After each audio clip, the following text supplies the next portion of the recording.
আল আকিদাতুল জিহাদিয়ার এক অর্থ, সেটা হলো প্রত্যেকটা মুসলমানকে বিশ্বাস করতে হবে উম্মার এই পতনের একমাত্র মুক্তির পথ হলো জিহাদ।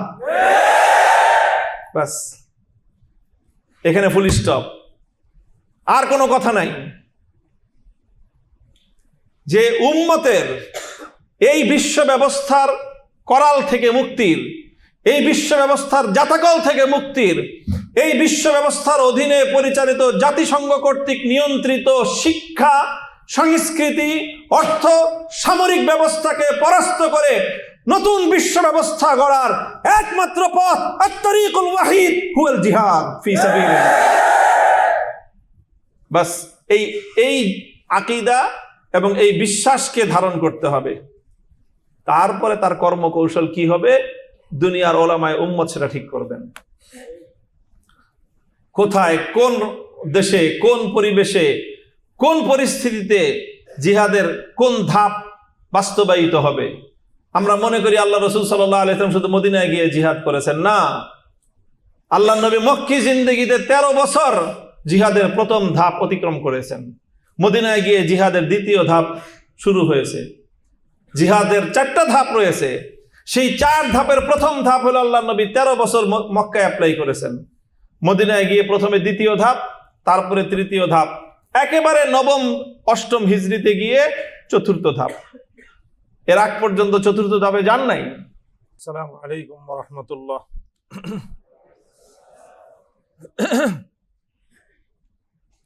আলহামদুলিল্লাহ, আলহামদুলিল্লাহ ওয়া কাফা ওয়া সালামুন আলা ইবাদিহিল্লাযীনা ইসতাফা, আম্মা বা'দ। আউযু বিল্লাহি মিনাশ শাইতানির রাজীম।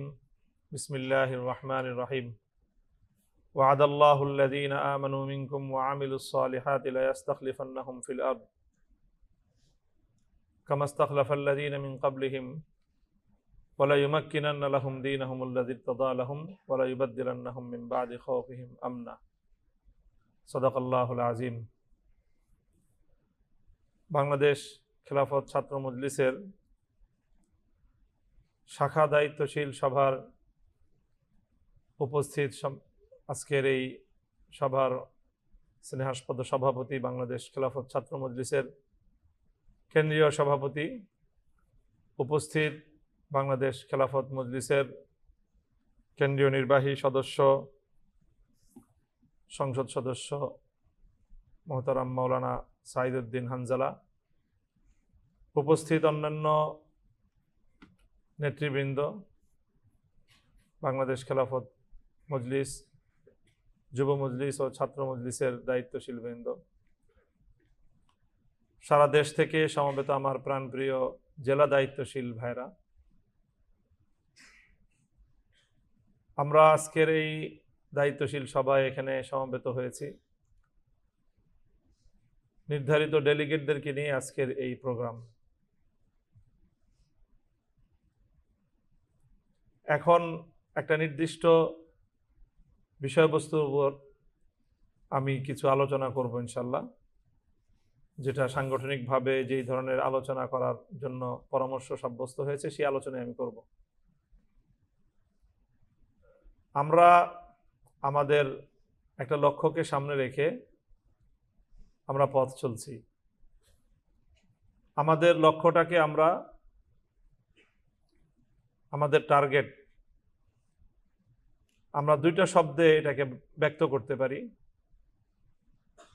একটা তো হলো যে একেবারে চূড়ান্ত লক্ষ্য, দুনিয়া এবং আখিরাত সর্ববিবেচনায় যেটা একজন মানুষের জীবনের প্রধান লক্ষ্য, সেটা আল্লাহর সন্তুষ্টি অর্জন।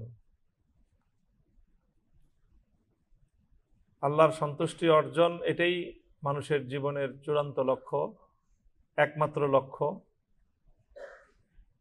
এখন একটা কথা খুব সুন্দর ভাষা প্রচলিত আছে যে এরকম আর দাড়ি কমা ছাড়া। তো আল্লাহর সন্তুষ্টি অর্জন, এটাই হলো আমাদের মুমিনের জীবনের চূড়ান্ত লক্ষ্য। আল্লাহর সন্তুষ্টি অর্জনের ক্ষেত্রে আমরা যে প্রক্রিয়া অবলম্বন করব, আমাদেরকে যে পথ চলতে হবে, সেই পথের একটা শেষ গন্তব্য আছে। চূড়ান্ত এক লক্ষ্য আছে, আর সেই লক্ষ্যটাই হলো খেলাফত প্রতিষ্ঠা। অর্থাৎ আমরা আল্লাহর সন্তুষ্টি অর্জন করতে চাই খেলাফত প্রতিষ্ঠার মাধ্যমে। তো খেলাফত প্রতিষ্ঠা এটা হলো আমাদের চূড়ান্ত টার্গেট। এখন আমরা খেলাফত প্রতিষ্ঠা করব কিভাবে? খেলাফত প্রতিষ্ঠার ক্ষেত্রে আমি দুটো বিষয়ে আজ এই মুহূর্তে আলোচনা করব। প্রথম বিষয় তো হলো যে আমাকে খেলাফত ব্যবস্থা সম্পর্কে ধারণা অর্জন করতে হবে, জানতে হবে যে খেলাফত কি, খেলাফত কাকে বলা হয়। তো এই সম্পর্কে এক দুইটা কথা। খেলাফত কাকে বলা হয়? খেলাফত হলো আল্লাহ প্রদত্ত, কোরআন সুন্নাহ বর্ণিত ইসলামের যে রাজনৈতিক ব্যবস্থা, এটাকেই খেলাফত বলা হয়। ইসলাম আমাদেরকে যে রাজনৈতিক বন্দোবস্ত দিয়েছে, এটা হলো খেলাফত। খেলাফত ব্যবস্থা বর্তমানে আমাদের বিশ্ব ব্যবস্থার মধ্যে যেই রাষ্ট্র বা স্টেট এই যে ধারণা আছে, এই ধারণার সাথে খেলাফত ব্যবস্থার কিছু মিল আছে, কিছু অমিল আছে। খেলাফত কোনো রাষ্ট্রের নাম নয়, খেলাফত কোনো রাষ্ট্রের নাম নয়। আধুনিক রাষ্ট্রবিজ্ঞানে রাষ্ট্রের যে মৌলিক উপাদানগুলো বলা হয়, রাষ্ট্রের একটা মৌলিক উপাদান আছে, যে উপাদানগুলি দিয়ে রাষ্ট্র গঠিত হয়। তার মধ্যে প্রথমেই হলো একটা ভূখণ্ড, তারপরে হলো একটা সার্বভৌম ক্ষমতা, আর এরপরে নির্দিষ্ট কিছু নাগরিক বা জনসংখ্যা। এই তিনটা জিনিস, এটা হলো একটা রাষ্ট্রের মূল বুনিয়াদ। খেলাফত ব্যবস্থায় সার্বভৌম ক্ষমতা বা এমন একটা ক্ষমতা যেটাকে চ্যালেঞ্জ করা যায় না, যেটা নিরঙ্কুশ ক্ষমতা আইন প্রণয়নের, সেটা একমাত্র আল্লাহ রাব্বুল আলামিনের। এটা ইসলামের তাওহীদের বিশ্বাসের সাথে সম্পৃক্ত। আর ভৌগোলিক সীমারেখার বিষয়ে খেলাফতের যে কনসেপ্ট, সেটা হলো যে খেলাফত মানে এক নেতৃত্ব কেন্দ্রিক বিশ্ব ব্যবস্থার নাম হলো খেলাফত। যে সারা দুনিয়ায় একটা নেতৃত্ব থাকবে, সেই নেতৃত্বটাই হবে খেলাফতের নেতৃত্ব। কাজেই প্রচলিত যে রাষ্ট্র ধারণা, সেটার সাথে খেলাফতের মূল জায়গাতেই কিছু পার্থক্য এবং কিছু বিরোধ আছে। তো আমাদেরকে প্রথমে এই ব্যবস্থাটা, এই কথাটা মাথায় রাখতে হবে। প্রচলিত যেই রাষ্ট্র ব্যবস্থা বা প্রচলিত যে রাজনৈতিক দর্শনগুলো, তার সাথে আদর্শগতভাবে খেলাফত ব্যবস্থার প্রধান পার্থক্য হলো সার্বভৌম ক্ষমতার যে কনসেপ্ট, যে সভরেন পাওয়ার অফ সভরেনিটি যেটাকে বলা হয়, সেই পাওয়ার অফ সভরেনিটির ইসলামের সাথে অন্য সব মতাদর্শের মৌলিক পার্থক্যটা হলো এই জায়গায়। ইসলাম চূড়ান্তভাবে সার্বভৌম ক্ষমতাকে একমাত্র আল্লাহ পাক রব্বুল আলামিনের জন্য নির্ধারিত বলে বিশ্বাস করে, এবং এটা হলো ইসলামের আকীদাতুত তাওহীদ, যে তাওহীদের বিশ্বাসের সাথে এই বিশ্বাসটা ওতপ্রোতভাবে জড়িত। এই দুই তিনটা কথা আমি বললাম খেলাফতের কনসেপ্ট বিষয়ে। এখানে আরেকটা কথা আসে যে শরিয়া ব্যবস্থা। শরিয়া ব্যবস্থাটা হলো যে খেলাফতের যে ইমপ্লিমেন্টেশন, খেলাফত যে প্রয়োগ হবে, সেই খেলাফত প্রয়োগের পদ্ধতিটাই হলো শরিয়া। খেলাফত ব্যবস্থা প্রতিষ্ঠার ক্ষেত্রে বর্তমানে প্রধান যে অন্তরায়, আমাদেরকে সেই অন্তরায়টা সম্পর্কে অনুধাবন করতে হবে। তাহলে সেই ক্ষেত্রে আমরা আমাদের খেলাফত প্রতিষ্ঠার যে কাঙ্ক্ষিত লক্ষ্য, আমাদের যে গন্তব্য, সেই গন্তব্যে যাওয়ার ক্ষেত্রে চ্যালেঞ্জেসগুলো কি কি, প্রতিবন্ধকতাগুলো কি কি, সেটা সম্পর্কে আমাদের সুস্পষ্ট ধারণা হবে যে আমরা কোথায় আছি আর আমাদেরকে কোথায় যেতে হবে, এই যাওয়ার পথটা কেমন, কতটা মসৃণ আর কতটা বন্ধুর। খেলাফত প্রতিষ্ঠার পথে বর্তমানে সবচেয়ে বড় বাধা বা অন্তরায় হলো বর্তমান চলমান বিশ্ব ব্যবস্থা, যে ওয়ার্ল্ড অর্ডার। এখন পৃথিবীতে যে ওয়ার্ল্ড অর্ডারটা চলতেছে, নিউ ওয়ার্ল্ড অর্ডার, এটাকে আমরা একটা ইহুদিবাদী বিশ্ব ব্যবস্থা বলতে পারি, কোনো যদি কিন্তু ছাড়া। অর্থাৎ কোনো দ্বিধা সংশয় নাই যে বর্তমানে আমরা যে পৃথিবীতে বসবাস করছি, সেই গোটা পৃথিবীটা একটা ব্যবস্থার আন্ডারে চলতেছে। সেই ব্যবস্থাটা কি ব্যবস্থা? ইহুদি ব্যবস্থা। আমরা অনেক সময় ইহুদিদেরকে তুচ্ছ-তাচ্ছিল্য করি, স্লোগান দেই যে সারা পৃথিবীতে 150 কোটি, এখন তো 250 কোটি মুসলমান, আর ইহুদি হলো কয়েক লক্ষ মাত্র ইহুদি দুনিয়াতে। মুসলমানরা পেশাব করলেই তো এই ইহুদিরা ভেসে যাওয়ার কথা। এগুলো হলো স্লোগান, এগুলো কথার কথা, কিন্তু বাস্তবতা হলো এর চেয়ে অনেক নির্মম। সেই বাস্তবতাটা হলো এই যে আজকে যে বিশ্ব ব্যবস্থার অধীনে দুনিয়ার 700 কোটি মানুষ জীবনযাপন করতেছে, দুনিয়ার 100-র বেশি রাষ্ট্র পরিচালিত হচ্ছে, 55টা মুসলিম রাষ্ট্র পরিচালিত হচ্ছে একটা সেন্ট্রাল গ্লোবাল একটা সিস্টেমের আন্ডারে, একটা সারা বিশ্ব ব্যবস্থার আন্ডারে। সেই বিশ্ব ব্যবস্থাটাকে নিউ ওয়ার্ল্ড অর্ডার বলা হয়, নতুন বিশ্ব ব্যবস্থা বলা হয়। এইটাকেই অন্য ভাষায় বলতে গেলে আক্ষরিক অর্থেই বলা যায় ইহুদি ব্যবস্থা। বর্তমান পৃথিবীটা একটা ইহুদি বিশ্ব ব্যবস্থার আন্ডারে পরিচালিত হচ্ছে। এখন অনেকেই হয়তো তাদের চোখ বলে চড়ক গাছে উঠা, যেটা বলে কি যে আমরা সারা দুনিয়াটাই ইহুদি বিশ্ব ব্যবস্থার অধীনেই পরিচালিত হচ্ছে। যদিও আদমশুমারির জনসংখ্যায় ইহুদি খুব সংখ্যায় অল্প, কিন্তু আসলে ব্যাপারটা শুধু এতটুকু না। ইহুদিদের 3টা ভার্সন আছে। কয়টা ভার্সন? 3টা ভার্সন। এই ইহুদি ভার্সনগুলো সম্পর্কে আমাদের যতক্ষণ পর্যন্ত কনসেপ্ট ক্লিয়ার না হবে, ততক্ষণ পর্যন্ত আমরা আমাদের চলমান বিশ্বের ব্যবস্থা সম্পর্কে আমাদের ধারণা পরিষ্কার হবে না, এবং আমরা কোথায় আছি এবং আমাদের প্রতিপক্ষ কারা সেই ব্যাপারেও আমাদের ধারণা পরিষ্কার হবে না। আমাকে যত জটিল রোগী আমি হই না কেন, এটা কোনো সমাধান না যে আমি রোগী হয়ে নিজেকে সুস্থ ভাবলাম, সুস্থ মনে করলাম, এটা কিন্তু কোনো সমাধান না। সমাধান হলো প্রথম আমাকে বুঝতে হবে যে হ্যাঁ, আমার শরীরে জটিল রোগ আছে। এটা সান্ত্বনা দিয়ে রোগ ভালো হয় না। শরীরে যদি ক্যান্সার বাসা বাঁধে, শুনলে খুব খারাপ লাগবে, হতাশা লাগবে, কিন্তু সুস্থ হতে হলে তো প্রথমে জানতে হবে যে হ্যাঁ, ক্যান্সার হয়েছে। তারপরে ক্যান্সারের ট্রিটমেন্ট করতে হবে, এবং ক্যান্সারেরও ট্রিটমেন্ট দুনিয়াতে আছে। কাজেই আমাকে বর্তমানে আমি যেই পরিস্থিতিতে আছি সেই পরিস্থিতিটা আমাকে বুঝতে হবে।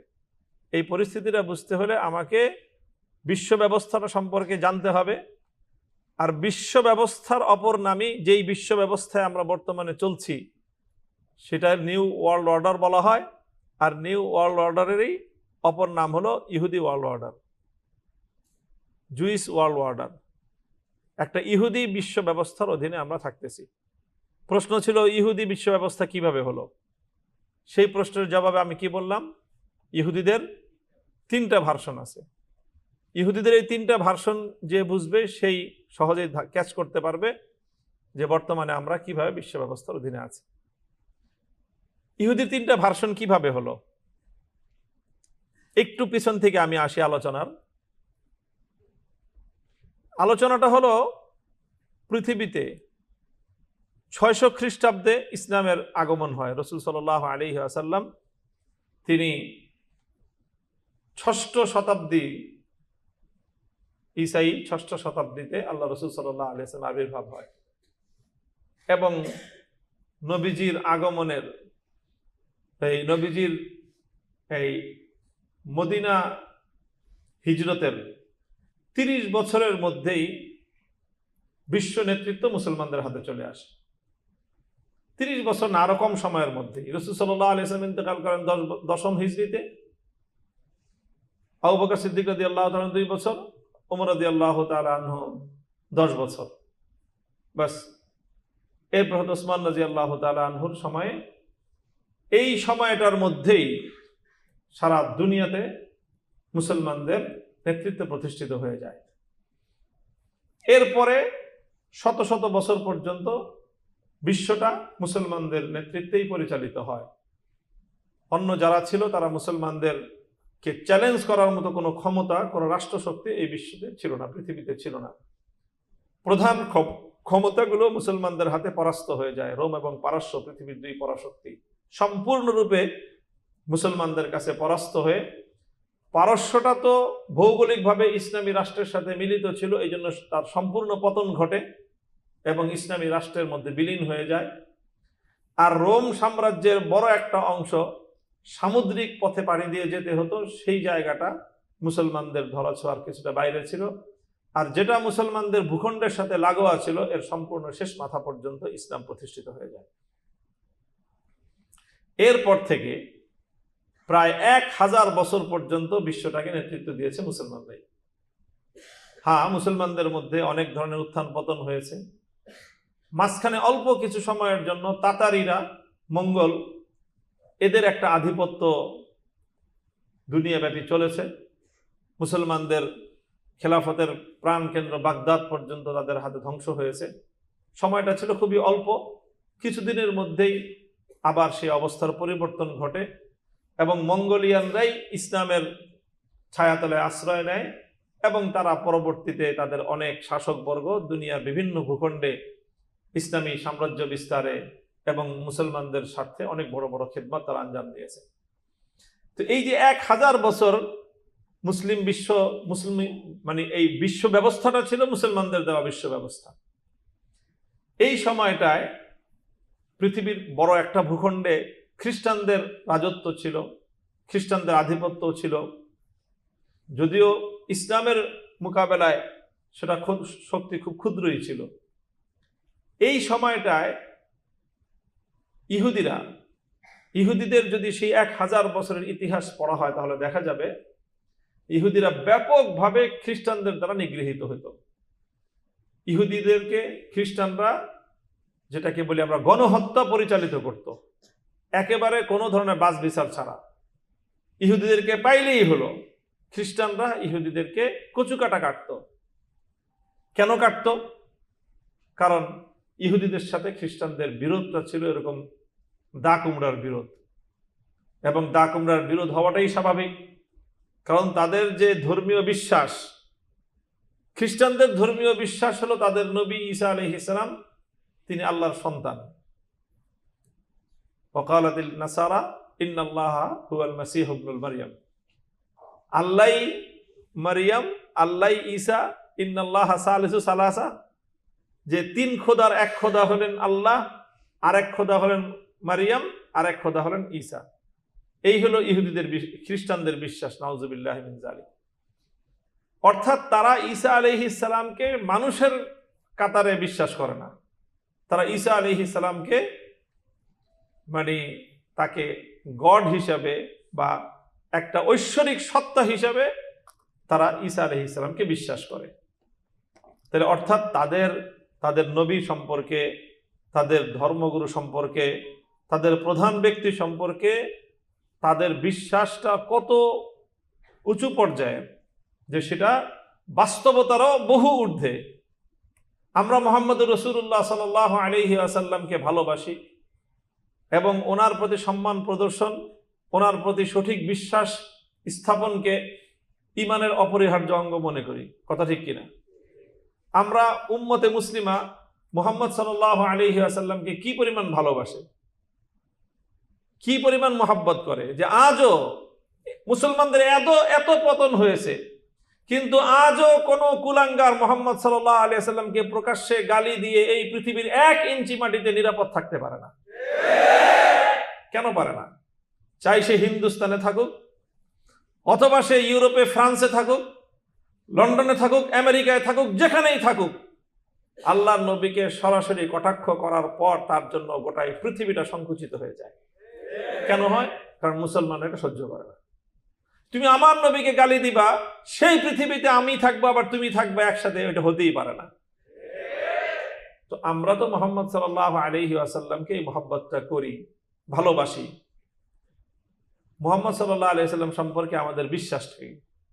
আমরা মুহাম্মদ সাল্লাল্লাহু আলাইহি ওয়াসাল্লামকে কি আল্লাহ বলে বিশ্বাস করি? নাউজুবিল্লাহ। আমরা কি মনে করি?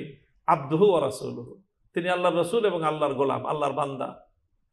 তো আমরা আমাদের নবীকে আল্লাহর বান্দা বিশ্বাস করেই যদি হয় আমাদের এই অবস্থা, যে আমাদের নবীর সম্পর্কে কোনো কটূক্তি আমরা বরদাস্ত করতে পারি না, নামাজ পড়ে না কিন্তু আল্লাহর নবীর মহব্বত এই পরিমাণ এক একজন ইমানদারের অন্তরে, যে নবীকে গালি দিলে নিজের জীবনকে ঝুঁকির মুখে ফেলেও নবীর বিদ্বেষীকে, নবীর কটাক্ষকারীকে, তাকে প্রতিশোধ গ্রহণ করার জন্য লক্ষ কোটি মুসলমান প্রস্তুত। তো সেখানে খ্রিস্টানরা তাদের নবীকে তো শুধু নবী না, তারা তাদের নবীকে আল্লাহর বান্দা না, বরং আল্লাহর অংশ এবং আল্লাহর সত্তা হিসাবে বিশ্বাস করে। তাহলে তাদের নবীর ব্যাপারে, ঈসা আলাইহিস সালামের ব্যাপারে, হযরত মারিয়ামের ব্যাপারে তাদের ভক্তি এবং বিশ্বাসের মাত্রাটা কত ঊর্ধ্বে। যদিও এটা ভুল, সম্পূর্ণ ভ্রান্ত চিন্তা, শিরকি চিন্তা, কিন্তু চিন্তাটা তো তাদের এমনই। আর এই ঈসা আলাইহিস সালাম এবং মারিয়াম আলাইহিস সালামের ব্যাপারে ইহুদিদের বিশ্বাসটা কি? নাউজুবিল্লাহি মিন যালিক। ইহুদিদের জঘন্য বিশ্বাস, এটা মুখে আনার মতো না। তারা হযরত মারিয়াম আলাইহিস সালামের উপরে কি অপবাদ দেয়? যে ব্যভিচারের অপবাদ দেয়, এবং সেই ব্যভিচারের ফসল বলে ঈসা আলাইহিস সালামকে। নাউজুবিল্লাহি মিন যালিক। তাহলে আমাদের নবী সাল্লাল্লাহু আলাইহি ওয়াসাল্লাম সম্পর্কে এই ধরনের ধারণার 100 ভাগের 1 ভাগ যদি কেউ কটূক্তি করে, তাহলে তো আমরা ওর জিভ টেনে ছেড়ে ফেলে দিই। তাহলে খ্রিস্টানদের নবী সম্পর্কে ইহুদিদের বিশ্বাস হলো নাউজুবিল্লাহ যে তিনি ওয়ালাদুজ্জিনা। তাহলে কত ভয়ঙ্কর বিষয় ইহুদি এবং খ্রিস্টানদের বিরোধটা। হ্যাঁ, পৃথিবীতে এই কোন ধর্মীয় বিরোধ, ইহুদি এবং খ্রিস্টানদের মধ্যে বিশ্বাসগত যেই বিরোধ, এত ভয়ঙ্কর বিরোধ পৃথিবীর আর কোনো 2 ধর্মের মধ্যে নাই। আর কোনো 2 ধর্মের মধ্যে এইরকম মারাত্মক এত ভয়ঙ্কর বিরোধ নাই, যে একদিকে এক ধর্মের বিশ্বাসীরা একজনকে আল্লাহ হিসেবে বিশ্বাস করতেছে, গড হিসেবে বিশ্বাস করতেছে, খোদা হিসেবে বিশ্বাস করতেছে, অপর দিকে আরেক দল মানুষ তাদের সম্পর্কে এই নিকৃষ্টতম বিশ্বাস তারা স্থাপন করতেছে। তো তাদের মধ্যে খুনাখুনি হবে না, তো তা কাদের মধ্যে হবে? তো স্বাভাবিকভাবে এই জন্য খ্রিস্টানরা ইহুদিদেরকে দেখলে তাদেরকে হত্যা করাটাকে তাদের জীবনের সবচেয়ে বড় পুণ্যের কাজ মনে করত। এবং এইটা 1 দিন 2 দিন না, 1000 বছরের ইতিহাস খ্রিস্টানদের ইতিহাস। তো এইভাবেই এই 1000 বছরের ইতিহাস তালাশ করলে দেখা যাবে যে পৃথিবীতে ইহুদিরা কিভাবে ছিল। পৃথিবীতে ইহুদিরা মুসলমানদের প্রোটেকশনে থাকতো, অর্থাৎ মুসলমানদের আশ্রয়ে থাকতো। কারণ মুসলমানরা ধর্মীয় নিরাপত্তা দেওয়া, জাতি ধর্ম বর্ণ নির্বিশেষে সকলের যে নাগরিক অধিকার, ধর্মীয় স্বাধীনতা, ধর্মীয় আচার অনুষ্ঠানের যে স্বাধীনতা, ধর্মীয় বিশ্বাসের স্বাধীনতা, এগুলো তো ইসলামের মূল দর্শনের মধ্যেই আছে। কাজেই মুসলিম সালতানাতের মধ্যে, ইসলামী খেলাফতের শাসনামলে ইহুদিদেরকে মুসলমানরা প্রোটেকশন দিয়ে রাখতো খ্রিস্টানদের হাত থেকে বাঁচার জন্য। এই ছিল 1000 বছরের প্রায় আনুমানিক ইতিহাস। ইহুদিরা সেই সময়টায়, সেই শুরু থেকেই তারা 2টা প্রকল্প শুরু করেছিল। একটা প্রকল্প হলো যে তারা খ্রিস্টানদের মধ্যে তারা তাদের ছদ্ম পরিচয়ে, তাদের মুখোশের আড়ালে অনুপ্রবেশ করা, অর্থাৎ খ্রিস্টানদের মধ্যে ইহুদি বিশ্বাসের, ইহুদি ধর্মের একটা গোপন একটা মিশন পরিচালনা করাটা, এটা ছিল ইহুদিদের একটা দীর্ঘ মেয়াদী তাদের একটা মিশন। সেই মিশন অনেক লম্বা ইতিহাস। তারা খ্রিস্টানদের মধ্যে ঢুকেছে, আসলে ছিল ইহুদি, কিন্তু মুনাফেক খ্রিস্টান হয়েছে। তারা খ্রিস্টান হয়ে খ্রিস্টানদের মধ্যে ঢুকে গিয়ে দীর্ঘদিনের মধ্যে একটা পরিকল্পনার অধীনে দীর্ঘ অধ্যবসায়ের মাধ্যমে খ্রিস্টানদের মধ্যে ইহুদিরা একটা নতুন ধারার সূচনা করেছে। সেটা হলো যে প্রোটেস্টান্ট নামে একটা খ্রিস্টান আছে। প্রোটেস্টান্ট যে খ্রিস্টানদের গ্রুপটা, এই গ্রুপটা হলো আসলে ক্রিয়েটেড বাই জুডিস, অর্থাৎ এই পুরো প্রোটেস্টান্ট নামে যেই খ্রিস্ট অংশটা আছে, এটা আসলে মুনাফেক ইহুদি। এই সম্পূর্ণ খ্রিস্টানদের এই প্রোটেস্টান্ট অংশটাই ক্যাথলিকদের বাইরে খ্রিস্টানদের যেই মূল ধারা, একটা ধারা, এটাকে বলা হয়, তারা প্রোটেস্টান্ট বলে। এই প্রোটেস্টান্ট ধারাটাই হলো আসলে মূলত, এরা আসলে খ্রিস্টান না, এরা হলো আসলে মুনাফেক ইহুদি। এরা খ্রিস্টানদের রূপে খ্রিস্টানদের মধ্যে তাদের সম্প্রসারণ ঘটিয়েছে। ঠিক একই কাজ খ্রিস্টান ইহুদিরা করেছে মুসলমানদের মধ্যেও। মুসলমানদের ইতিহাস আমরা জানি, সাবাই চক্র শুরু হয়েছিল। সেই যে হযরতে ওসমান রাদিয়াল্লাহু তাআলা আনহুর শাহাদাত থেকে শুরু করে মুসলমানদের মধ্যে হযরত আলী রাদিয়াল্লাহু তাআলা আনহুর যুগে যে যুদ্ধগুলো হলো, জঙ্গে জামাল, জঙ্গে সিফফিন, এগুলোকে কেন্দ্র করে মুসলমানদের মধ্যে দুইটা বিভক্তি তৈরি করে দিয়ে খারেজি নামে একটা সম্প্রদায় মুসলমানদের মধ্যে মাথাচাড়া দিয়ে উঠল, এবং পরবর্তীতে ইসলামের মধ্যেও বড় ধরনের একটা বিভক্তি তারা তৈরি করলো, এবং মুসলমানদেরকে মোটা দাগে সারা পৃথিবীর মুসলমানদেরকে দুই ভাগে ভাগ করলো, একটা হলো শিয়া আর একটা হলো সুন্নি। ঠিক মুসলমানদের মধ্যে শিয়া সুন্নি যে বিভক্তিটা, খ্রিস্টানদের মধ্যে ক্যাথলিক এবং প্রোটেস্টান্ট ঠিক একই দুইটা ভাগ তাদের মধ্যে। খ্রিস্টানদের মধ্যে, মুসলমানদের মধ্যে শিয়া সুন্নি বিরোধটা সম্পূর্ণরূপে ইহুদিদের দ্বারা তৈরি, এই বিরোধটা। এবং তারা তৈরি করেছে কিভাবে? আব্দুল্লাহ ইবনে সাবা, সে ইহুদি, সে মুসলমান হয়েছে, আসলে মুসলমান হয় নাই, সে ছিল মুনাফিক। মুনাফিক হয়ে সে মুসলমান সেজেছে, এবং শুধু সে একা নয়, তার নেতৃত্বে অনেক বড় একটা ইহুদিদের, তারা বুদ্ধিজীবী ইহুদিদের দল, সুশিক্ষিত শিক্ষিত, উচ্চ শিক্ষিত ইহুদিদের দল, তারা ইসলামের ধর্ম পরিচয় ধারণ করেছে। এবং ইসলামের ধর্ম পরিচয় ধারণ করে ইসলামের মধ্যে তারা নিজস্ব একটা বলয় তৈরি করেছে, একটা গ্রুপ তৈরি করেছে। এবং সেই গ্রুপ তারা সুকৌশলে সাহাবীদের মধ্যে কারো কারো নামের প্রতি তাদের বিশ্বাসকে তারা হাইলাইট করেছে। এর মধ্যে সবচেয়ে সেনসিটিভ যে ইস্যুটাকে তারা নিজেদের ঢাল হিসেবে ব্যবহার করেছে, সেটা হলো আহলে বাইতের প্রতি মহব্বত, ভালোবাসা। আল্লাহ রাসূল সাল্লাল্লাহু আলাইহি ওয়াসাল্লামের পরিবারের প্রতি ভালোবাসার এই নামের এবং এই স্লোগানের অন্তরালে তারা মুসলমানদের মধ্যে বিশাল এক বিভক্তি তৈরি করে দিয়েছে। আজ প্রায় 1400 বছর পরেও মুসলমানরা সেই বিভক্তির হাত থেকে রক্ষা পায় নাই, এবং এখনো মোটা দাগে মুসলমানরা দুই ভাগে বিভক্ত। সেটা হলো কি? শিয়া সুন্নি। মুসলমানদের মধ্যে আর যত বিরোধ আছে, কোন বিরোধী এত জটিল বিরোধ না, শিয়া সুন্নি বিরোধ যত বিরোধ। আমরা বাংলাদেশে থাকি, আমরা মনে করি শিয়া কয়টা আছে? শিয়া আমাদের কাছে খুব ছোট্ট সম্প্রদায় মনে হয় না? এত ছোট না। সারা দুনিয়ার মুসলমানদের পরিসংখ্যান দেখলে মিডল ইস্টে, ইরাকে, ইরানে শিয়া সংখ্যাগরিষ্ঠ। খোদ সৌদি আরবে শিয়াদের বিশাল প্রায় তোমার 30% হলো সৌদি আরবের শিয়া। যাই হোক, মূল কথাটা হলো যে ইসলামের মধ্যে যেরকম তারা দুইটা ধারা তৈরি করেছে, খ্রিস্টানদের মধ্যে ইহুদিরা কয়টা ধারা তৈরি করেছে? দুইটা ধারা তৈরি করেছে।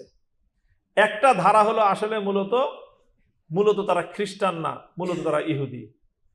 হ্যাঁ, ইহুদিরা, তারা যে ইহুদি এটা হয়তো তাদের মানে সাধারণ অনুসারীরা অনেকে বুঝতে পারে না যে আসলে তারা ইহুদি, কিন্তু তাদের মূল বিশ্বাসের মধ্যে এমন পরিবর্তন এনেছে যে ওই খ্রিস্টানরাই এখন ইহুদিদের এজেন্টে পরিণত হয়েছে এবং ইহুদিদের তারা এজেন্ডা বাস্তবায়ন করে এবং ইহুদিদেরই তারা দুনিয়াতে লাঠিয়াল হিসেবে তারা ব্যবহৃত হয়।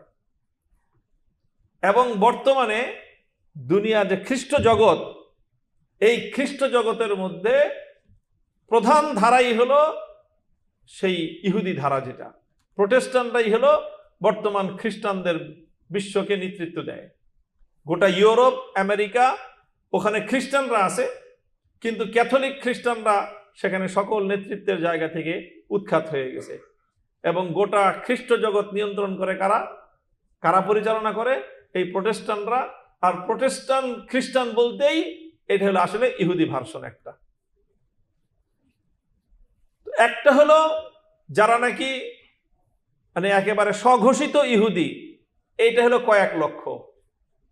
আর আরেকটা হলো ইহুদিদের খ্রিস্ট ভার্সন, এটাও ইহুদি, কিন্তু এদের পরিচয়টা হলো, নামটা হলো কি? খ্রিস্টান। ঠিক তদ্রূপ ইহুদিদের আরেকটা ভার্সন আছে, এরা হলো মুসলিম ভার্সন ইহুদিদের। ইহুদিরা হলো তিনটা গ্রুপ। একটা হলো যারা ভিতরে বাইরে সব জায়গায় ইহুদি, আরেকটা হলো যারা ভিতরে ইহুদি বাইরে খ্রিস্টান, আরেকটা হলো যারা ভিতরে ইহুদি বাইরে মুসলমান। এবার তুমি যদি এই তিনটা গ্রুপের সমষ্টি চিন্তা করো, তাহলে পৃথিবীতে খ্রিস্টান ইহুদিদেরকে আর কয়েক লক্ষ মনে হবে না। তখন দেখবা যে গোটা এই পৃথিবীতে ওই ইহুদিরাই হলো সংখ্যাগরিষ্ঠ। ইহুদিদেরকে আমরা কয়েক লক্ষ মনে করি, ইহুদিদের কয়েক লক্ষ না, কয়েকশো কোটি। কয়েক কোটি না, ইহুদি কি কয়েকশো কোটি। মুসলমান যদি থাকে 250 কোটি, তাহলে মুসলমান হলো সব মিলায় 250 কোটি, ইহুদি হবে 250 কোটি। বলবা ইহুদি 250 কোটি কেমনে? 2.5 কোটি হলো যারা নামে ইহুদি, আর বাকিরা কেউ নামে খ্রিস্টান, নামে মুসলমান, অরিজিনাল ইহুদি। এইভাবেই গোটা ইহুদি একটা বিশ্ব ব্যবস্থার আন্ডারে আমরা পরিচালিত হচ্ছি। বর্তমান যে বিশ্ব ব্যবস্থাটা পরিচালিত হচ্ছে, এই বিশ্ব ব্যবস্থাটাকে যারা মূল কুশীলব, কয়েকটা ব্যবস্থার মাধ্যমে এই বিশ্ব ব্যবস্থাটাকে নিয়ন্ত্রণ করে। এবং আমরা যে মুসলিম দেশগুলো আছি, আমরা সেই মুসলিম দেশগুলো সম্পূর্ণরূপে ইহুদি বিশ্ব ব্যবস্থার এক একটা অঙ্গ প্রতিষ্ঠান হিসেবে এটা ফাংশন করতেছে। কিভাবে বিশ্ব ব্যবস্থাটা পরিচালিত হয়? মৌলিকভাবে চারটা প্রতিষ্ঠানের মাধ্যমে এবং 4টা সেক্টরের মাধ্যমে বর্তমান ইহুদি বিশ্ব ব্যবস্থা সারা দুনিয়ার প্রত্যেকটা ভূখণ্ডকে, প্রত্যেকটা রাষ্ট্রকে নিয়ন্ত্রণ করে। কয়টা প্রতিষ্ঠানের মাধ্যমে? 4টা প্রতিষ্ঠানের মাধ্যমে। এর মধ্যে কিছু আছে যেগুলো খুব ধীরে সুস্থে এবং খুবই স্লোলি যেগুলো ইফেক্ট করে, আর কিছু আছে যেগুলো ডিরেক্টলি ইফেক্ট করে। অর্থাৎ কিছু আছে যেগুলো পরোক্ষভাবে কাজ করে, আর কিছু আছে যেটা একেবারে প্রত্যক্ষভাবে কাজ করে। পরোক্ষভাবে কাজ করে তাদের 2টা শাখা। 1 নম্বর শাখা হলো শিক্ষা ব্যবস্থা। 4টা ব্যবস্থার মাধ্যমে বর্তমান বিশ্ব ব্যবস্থাকে তারা নিয়ন্ত্রণ করে। কারা? ইহুদি বলো, বিশ্ব ব্যবস্থা বলো, ওয়ার্ল্ড অর্ডার বলো, 4টা ব্যবস্থার মাধ্যমে। তার মধ্যে সবচেয়ে বুনিয়াদী ব্যবস্থা কি? শিক্ষা ব্যবস্থা। সারা দুনিয়ার শিক্ষা ব্যবস্থা সেই বিশ্ব ব্যবস্থার অধীনে, তাদের দ্বারা নিয়ন্ত্রিত এবং তাদের দ্বারা প্রবর্তিত এবং তাদের মাধ্যমে বাস্তবায়িত। শিক্ষা ব্যবস্থা 1 নম্বর। এই শিক্ষা ব্যবস্থার মাধ্যমে প্রতিটি মানুষকে তার জানায় বা অজানায়, তার অবচেতনে অথবা তার চেতনে, তাকে একজন সাচ্চা বিশ্ব ব্যবস্থার গোলাম অর্থাৎ ইহুদিবাদের গোলামে পরিণত করে। তুমি দেখতেছো অনেক বড় তোমার দেশের কর্মকর্তা, তুমি দেখতেছো সে তোমার দেশের অনেক বড় একজন ব্যক্তি, অনেক প্রভাবশালী ব্যক্তি, এবং অনেক সময় সে ইসরায়েলের বিরুদ্ধে অনেক বড় বড় কথা বলতেছে, কিন্তু আদতে সে জানেও না যে সে একজন বিশ্ব ব্যবস্থার একজন কৃতদাস এবং ইহুদি ব্যবস্থার একেবারেই আক্ষরিক অর্থেই সে সেবাদাস, সে আর কিছুই না। এই শিক্ষা ব্যবস্থার মাধ্যমেই সারা দুনিয়াকে প্রধানত তারা তাদের মতাদর্শের ভিত্তিতে পরিচালিত করছে। প্রথম হলো কি? শিক্ষা ব্যবস্থা। দ্বিতীয় নম্বর আরেকটা এটার পাশাপাশি, সেটা হলো সারা দুনিয়ার যে শিক্ষার পরে যে জিনিসটা থাকে মানুষের চিন্তা চেতনা গঠনের করার জন্য, সেটা সাংস্কৃতিক জগৎ। এই সারা দুনিয়ার সাংস্কৃতিক জগৎটাকেও তারা নিয়ন্ত্রণ করে মিডিয়ার মাধ্যমে। এটাকে আমরা বলতে পারি দ্বিতীয় ব্যবস্থাটা হলো মিডিয়া।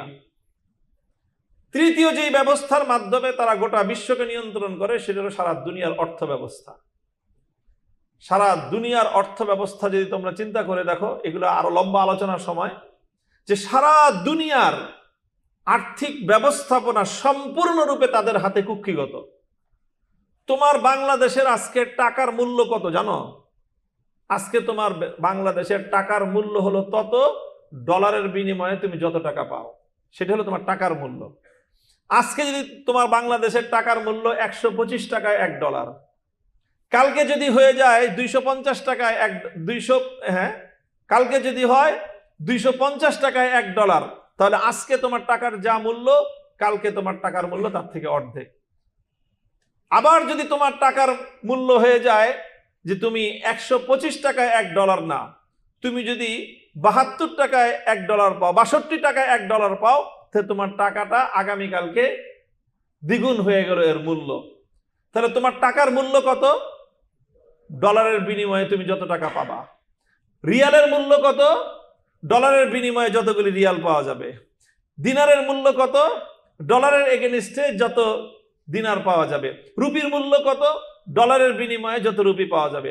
তাহলে সারা দুনিয়ার সমস্ত মানুষের, সমস্ত রাষ্ট্রের সকল অর্থের মূল্য কিসের বিনিময়ে? ডলারের বিনিময়ে। ডলার কাদের? ডলারের মালিক কারা? অনেকে মনে করে ডলারের মালিক হলো আমেরিকা। না, ডলারের মালিক আমেরিকা রাষ্ট্র না। আমেরিকার স্টেট যে ব্যাংক, সেই ব্যাংকের মালিকও আমেরিকা রাষ্ট্র নয়, সেই ব্যাংকটার মালিক হলো কিছু ইহুদি।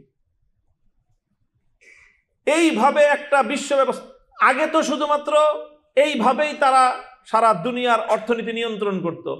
এখন আস্তে আস্তে দুনিয়া চলে যাচ্ছে এমন একটা জায়গায় যেটাকে বলা হচ্ছে ক্যাশলেস ওয়ার্ল্ড। শুনছো কথাটা? অর্থাৎ মানুষের কাছে আর কি থাকবে না? টাকা থাকবে না। কি থাকবে? শুধু কার্ড থাকবে। এখন যেরকম যারা কার্ড ব্যবহার করে তারা কিন্তু টাকা পয়সা নিয়ে চলাচল করে না, তাদের কাছে কার্ড আছে, ওই যে কার্ড, সেই কার্ড পাঞ্চ করে, সেই কার্ডের মধ্যে টাকা থাকে। এই যে কার্ডের মধ্যে যে টাকাটা আছে, এই টাকাটা নিয়ন্ত্রণ করতেছে কে বলতো? তুমি যখন কার্ডটাকে দিলা একটা সিস্টেমের মধ্যে, তাই না? তুমি কার্ডটাকে একটা মেশিনে দিলা, সেই মেশিনে শো করলো যে তোমার কাছে টাকা আছে 10 লাখ। আচ্ছা, তোমার কাছে 10 লাখ টাকা যে আছে যেই সিস্টেমের মধ্যে, সেই সিস্টেমটা নিয়ন্ত্রণ করতেছে কে বলো? সেই সিস্টেমটা নিয়ন্ত্রণ করতেছে সারা দুনিয়া যে প্রতিষ্ঠানগুলো, 4টা প্রতিষ্ঠান আছে, এই যে Visa card, American Express card, Diners club card, মূলত বেসিক্যালি এই 3টা। এই কার্ডগুলো তো প্রত্যক্ষভাবে ইহুদিদের কাছে। অর্থাৎ তোমাদের সারা দুনিয়ার সমস্ত ব্যাংকিং লেনদেনের যত যেই চ্যানেলটা, যত মানুষের যে টাকা আছে, কার্ডটা দিলে কারো অ্যাকাউন্টে 1 কোটি টাকা শো করতেছে, কারো অ্যাকাউন্টে 10 কোটি টাকা শো করতেছে, কারো অ্যাকাউন্টে 100 কোটি টাকা শো করতেছে। এই যে শো করতেছে, তুমি এটাই তোমার প্রমাণ যে আমার 100 কোটি টাকা আছে। আচ্ছা, 100 কোটি টাকা যার কাছে আছে, যেখান থেকে নিয়ন্ত্রিত হচ্ছে, সেখান থেকে যদি একটা ক্লিক করে একটা শূন্য কমায় দেয়, কত হবে? 100 কোটি টাকা 10 কোটি টাকা হয়ে যাবে। আরেকটা শূন্য কমায়া দিল, 10 কোটি কত হয়ে যাবে? 1 কোটি টাকা হয়ে যাবে। আরেকটা শূন্য কমায়া দিল, 1 কোটি টাকা 10 লক্ষ টাকা হয়ে যাবে। আরেকটা শূন্য কমায়া দিল, 100 কোটি টাকা এখন 1 লক্ষ টাকা হয়ে যাবে। আরেকটা শূন্য কমায়া দিলে 10,000 টাকা। আরেকটা শূন্য কমায়া দিলে 1,000 টাকা। আরেকটা শূন্য কমায়া দিলে 100 টাকা। আরেকটা শূন্য কমায়া দিলে 10 টাকা। আরেকটা শূন্য কমায়া দিলে 1 টাকা। তোমার 100 কোটি টাকাকে 1 টাকায় পরিণত করতে তাদের শুধুমাত্র 7টা 8টা ক্লিক করা লাগবে, আর কিচ্ছু লাগবে না। তুমি বলো এবার, তুমি যে 100 কোটি টাকার মালিক, তোমাকে 1 সেকেন্ডের মধ্যে তোমাকে 1 টাকায় পরিণত করতে পারবে কাদের হাতে? যাদের মাধ্যমে এই ক্লিকগুলো করার ক্ষমতা যাদের কাছে আছে। দ্যাট মিনস সারা দুনিয়াকে ক্যাশলেস ওয়ার্ল্ডে পরিণত করে দুনিয়ার সমস্ত মানুষের টাকা পয়সা তাদের হাতে জমা থাকবে। তারা যাকে ইচ্ছা শূন্য বাড়ায় দিবে, যাকে ইচ্ছা শূন্য কমায় দিবে। মুহূর্তের মধ্যে সকালবেলার ধনীরে তুই ফকির, সন্ধ্যাবেলা লাগবে না। 1 সেকেন্ডের ধনীরে তুই 1 সেকেন্ডে ফকির। এর নাম হলো পৃথিবীর অর্থ ব্যবস্থাটা তাদের হাতে নিয়ন্ত্রিত। ঠিক এইভাবে আমি যা বললাম, এটা কোনো অতিরঞ্জিত কোনো কথা না, এটা কোনো লেবেল লাগানো কথা না, জাস্ট চাচাচোলা কথা এটাই যে সারা পৃথিবীর শুধু অর্থ ব্যবস্থা নয়, দুনিয়ার প্রত্যেকটা পার্সন টু পার্সন, প্রত্যেকটা ব্যক্তির ব্যক্তিগত যাবতীয় সম্পদও তাদের মালিকানায় রয়ে গেছে। শুধু তাদের মালিকানায় না, বরং তাদের সম্পূর্ণরূপে তাদের কবজা এবং তাদের নিয়ন্ত্রণে আছে। দেখো না, অনেক সময় এই যে মানে কোনো সিস্টেমের ভুলের কারণে দেখা যাচ্ছে যে অমুকের অ্যাকাউন্টে বেশি টাকা শো করতেছে, আবার সিস্টেমের ভুলের কারণে সমস্যা হয়। এগুলো সিস্টেমের, কিন্তু যদি তারাই চায়, যাদের কাছে গোটা বিশ্বের এই সকল মানে ইন্টারনেট জগৎ যারা নিয়ন্ত্রণ করে, তারা চাইলে মুহূর্তের মধ্যে সারা দুনিয়ার সমস্ত মানুষের সম্পদগুলি তারা কুক্ষিগত করে ফেলতে পারবে। তাহলে এটা হলো 3 নম্বর ব্যবস্থা। শিক্ষা ব্যবস্থা, সাংস্কৃতিক জগৎ তথা মিডিয়া ব্যবস্থা, অর্থ ব্যবস্থা। এই 3টা ব্যবস্থার মাধ্যমে তারা সারা দুনিয়াকে নিয়ন্ত্রণ করে। আর এই 3 ব্যবস্থাকে যদি কেউ, 3টা ব্যবস্থাকেই যদি কেউ পরাস্ত করে দেয়, যে আমরা তাদের শিক্ষা ব্যবস্থায় আমাদের লোকজন তাদের সেই ব্রেন ওয়াশটা নিল না, তাদের মিডিয়াকে তোয়াক্কা করলো না, তাদের অর্থ ব্যবস্থাকে ছুঁড়ে মারলো, তাদের অর্থ ব্যবস্থার দ্বারা নিয়ন্ত্রিত হলো না, এই 3টা ব্যবস্থা যদি কোথাও কিছুটা ব্যর্থ হতে থাকে, তখন তাদের চতুর্থ যে ব্যবস্থাটা, সেটা সামরিক ব্যবস্থা। সারা দুনিয়ার প্রত্যেকটা দেশের সামরিক বাহিনী নিয়ন্ত্রিত বিশ্ব ব্যবস্থার মাধ্যমে।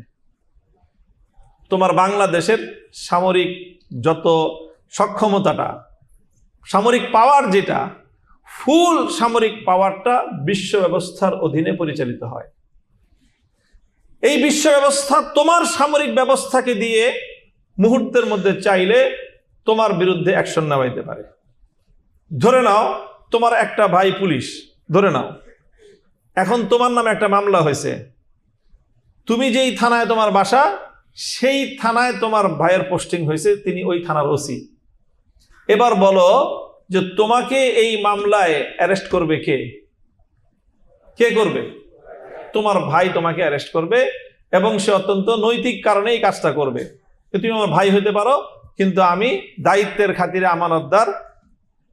ঠিক তোমার ভাই যেরকম তোমাকে, তোমার থানার পুলিশের ওসি হলে, থানার ওসি হলে, তোমার বিরুদ্ধে মামলা হলে সে তোমাকে অ্যারেস্ট করে নিয়ে যাবে। সারা দুনিয়ায় বর্তমান বিশ্ব ব্যবস্থা সকল দেশের সামরিক বাহিনীগুলোকে এমনভাবেই ব্যবহার করে যে যেখানে তারা মনে করে যে অমুকে অপরাধী, সুতরাং তুমি যেহেতু পুলিশের চাকরি করো, কাজে ওই অপরাধীকে ধরে আনো, হোক সে অপরাধী তোমার মুসলমান। সেই অপরাধী যদি সুদানে থাকে, সেই অপরাধী যদি সোমালিয়ায় থাকে, সেই অপরাধী যদি আফগানিস্তানে থাকে, সেই অপরাধী যদি পাকিস্তানে থাকে, সেই অপরাধী যদি কাশ্মীরে থাকে, যেখানেই অপরাধী আছে সেখান থেকে অপরাধী ধরে আনো। কে ধরে আনবা? তুমি যেহেতু পুলিশের চাকরি করো, তুমি ধরে আনো। এইভাবেই সারা দুনিয়ার মুসলিম রাষ্ট্রগুলোর যারা সামরিক বাহিনীর সদস্য, তারা মূলত রাষ্ট্রের চাকরি করে না, বরং রাষ্ট্রের অধীনে বিশ্ব ব্যবস্থার চাকরি করে। আর ওই বিশ্ব ব্যবস্থার পক্ষ থেকে যখন যাকে সন্ত্রাসী বলা হয়, তোমার ভাই, তোমার মুসলমানের সন্তান গিয়ে সেই সন্ত্রাসীর বিরুদ্ধে পদক্ষেপ গ্রহণ করে। অর্থাৎ এই সামরিক ব্যবস্থাটা সারা দুনিয়ার প্রত্যেকটা রাষ্ট্রের সামরিক ব্যবস্থাটাই বর্তমান বিশ্ব ব্যবস্থার আন্ডারে তারা চাকরি করে।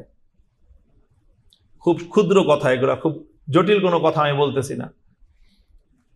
আর এই সারা 4টা ব্যবস্থা, হ্যাঁ কয়টা ব্যবস্থা বললাম? এই 4টা ব্যবস্থাকে নিয়ন্ত্রণ করার জন্য বিশ্ব ব্যবস্থার অর্থাৎ ইহুদি ব্যবস্থার একটা প্রত্যক্ষ কার্যালয় আছে। একটা কি আছে? প্রত্যক্ষ কার্যালয়, পরোক্ষ না, প্রত্যক্ষ কার্যালয় আছে। সেই কার্যালয়টার নামই হলো জাতিসংঘ। বাস এই জাতিসংঘের মাধ্যমে, এটা অফিস, এই অফিসের মাধ্যমে সারা দুনিয়ার সেনাবাহিনীগুলোকে তারা পরিচালনা করে, সারা দুনিয়ার ব্যাংকগুলোকে তারা পরিচালনা করে, সারা দুনিয়ার শিক্ষা মন্ত্রণালয়গুলি তারা পরিচালনা করে, সারা দুনিয়ার তথ্য মন্ত্রণালয়, মিডিয়া জগৎকে তারা পরিচালনা করে। এই 4 ব্যবস্থার মাধ্যমে সারা দুনিয়া তাদের মুষ্টির মধ্যখানে। তাহলে তোমাকে বুঝতে হবে যে তুমি এখন কোথায় আছো আর তোমার প্রতিপক্ষকে। আমার কথা শেষ। আমার আজকের আলোচনার মূল কথাটা হলো নিজেদের বাস্তবতাটাকে অনুধাবন করা, যে আমরা কোথায় আছি। ফাসাউফা তারা ইজান কাশাফাল গুবারু আফারাসুন তাহতা রিজলিকা আম হিমারু।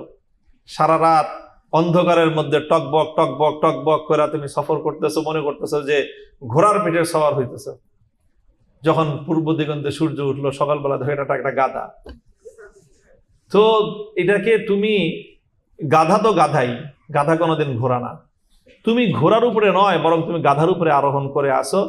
এই বাস্তবতাটা যদি তুমি যতটা তাড়াতাড়ি উপলব্ধি করতে পারবা, তুমি তখন এই বিশ্ব ব্যবস্থার ভিতর থেকে বাইরে বের হওয়ার জন্য তোমার কি কৌশল হতে পারে সেটা তুমি অ্যাপ্লাই করতে পারবা। তাহলে বলবা মুক্তির পথ কি?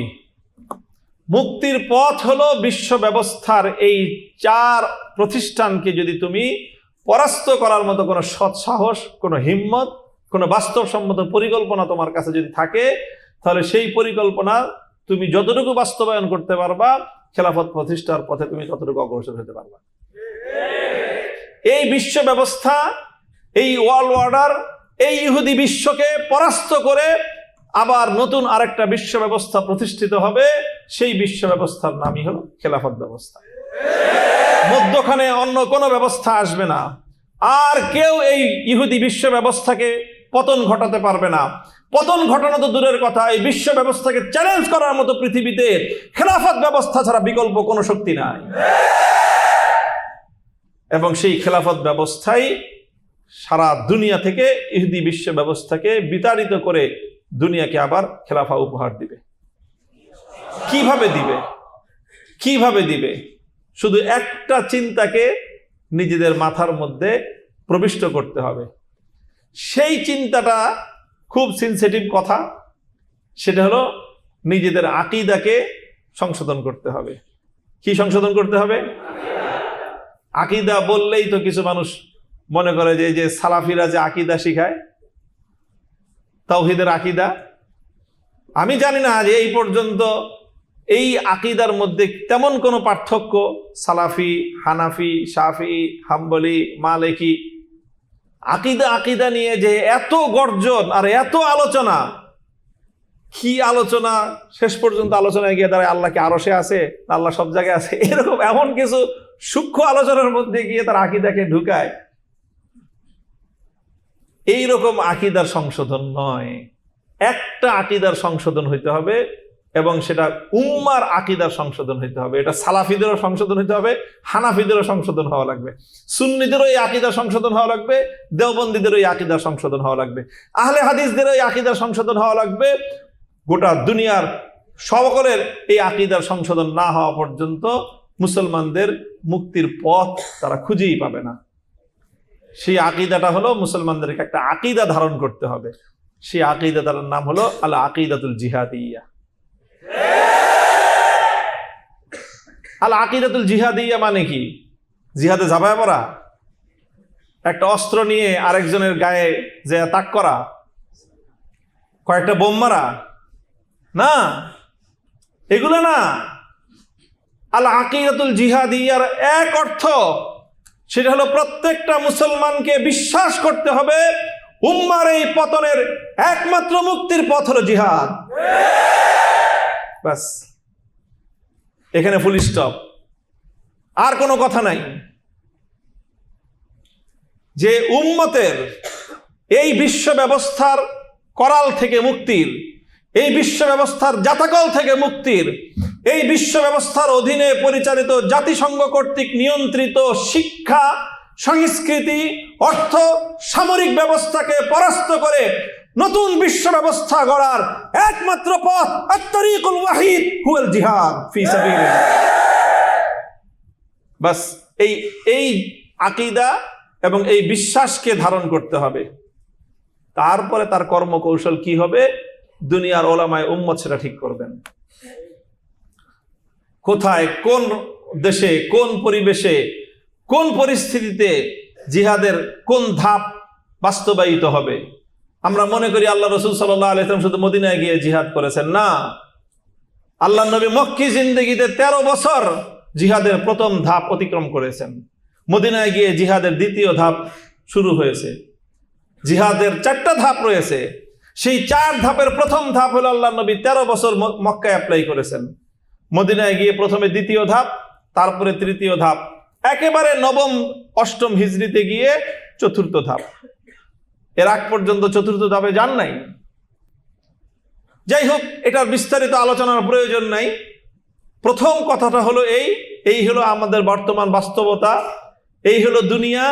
এই দুনিয়ার মধ্যে আমরা যেখানে বসবাস করতেছি সেটা হলো, ধরে নাও আমাদের বাংলাদেশটা হলো চলমান বিশ্ব ব্যবস্থার অধীনে জাতিসংঘ কর্তৃক নিয়ন্ত্রিত বিশ্ব ব্যবস্থার ছোট্ট একটা ইউনিয়নের নাম হলো বাংলাদেশ।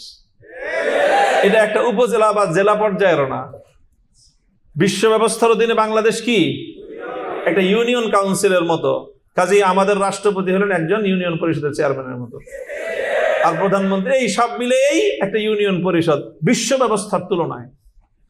কাজেই আমরা খুব ক্ষুদ্র একটা জায়গায় আছি। এই ইউনিয়নের থেকে গোটা একটা রাষ্ট্র ব্যবস্থা পরিবর্তন করে ফেলাটা এটা অনেক দূরের এবং অনেক দীর্ঘমেয়াদী এক লড়াই, এক সংগ্রাম, এক অব্যাহত প্রচেষ্টার নাম। সর্বপ্রথম আমাকে আমার চিন্তার পরিশুদ্ধি অর্জন করতে হবে এবং আকীদা সংশোধন করতে হবে। আকীদা সংশোধন করতে হবে। আকীদা সংশোধনের নামে অন্য যত পেঁচাল আছে বর্তমানে মুসলমানদের মধ্যে, এই পেঁচালগুলি সব আগে সরাইতে হবে। এই ফালতু পেঁচাল সরায়ে সত্যিকার যেখানে সমস্যা, আসল আকীদার যেই সমস্যা, আকীদার মূল সমস্যার সমাধান না করে আকীদার পেঁচালের নামে আজাইরা যত পেঁচাল আছে ওগুলোর মাধ্যমে মুসলমানদের আকীদাকে বিভ্রান্ত করার একটা অপচেষ্টা ছাড়া এগুলো কিছুই না। মুসলমানদের এই আকীদা যদি সংশোধন হয়, ইনশাআল্লাহ এর মাধ্যমে ধাপে ধাপে ধাপে ধাপে তুমি যখন বিশ্বাস করতে শুরু করবা যে আমাদের মুক্তির পথ হলো এটা, তখন সেই পথ কোথায় কিভাবে অবলম্বন করতে হবে, সেই পথে আমার ভূমিকাটুকু কি থাকবে, আমার বাংলাদেশের মুসলমানদের ভূমিকা কি হওয়া উচিত, আমার দেশের মুসলমানদের ভূমিকা কি হওয়া উচিত, আমরা সেই ধাপগুলো ধীরে ধীরে নির্ণয় করতে পারবো। সেটারও আলোচনা আছে, সেটার পথ আছে, সেটারও রূপরেখা আছে। ইনশাআল্লাহ যথাসময়ে যথাযোগ্যভাবে আমরা সেই আলোচনাগুলো ইনশাআল্লাহ পরবর্তী ধাপগুলোতে করব। আল্লাহ আমাদের সকলকে তৌফিক দান করেন। আমরা শপথ করি যে ইনশাআল্লাহ আমরা এই ইহুদিবাদী বিশ্ব ব্যবস্থাটাকে ভেঙে একটা নতুন বিশ্ব ব্যবস্থা এই বিশ্ববাসীকে উপহার দেব। আল্লাহ আমাদেরকে তৌফিক দান করুন। বাংলাদেশ খেলাফত ছাত্র মজলিসের প্রতিটি সৈনিককে আল্লাহ পাক রব্বুল আলামিন সেই কাঙ্ক্ষিত খিলাফা প্রতিষ্ঠার সৈনিক হিসেবে আল্লাহ কবুল করেন। ওয়া আখিরু দাওয়ানা আলহামদুলিল্লাহি রাব্বিল আলামিন। আসসালামু আলাইকুম।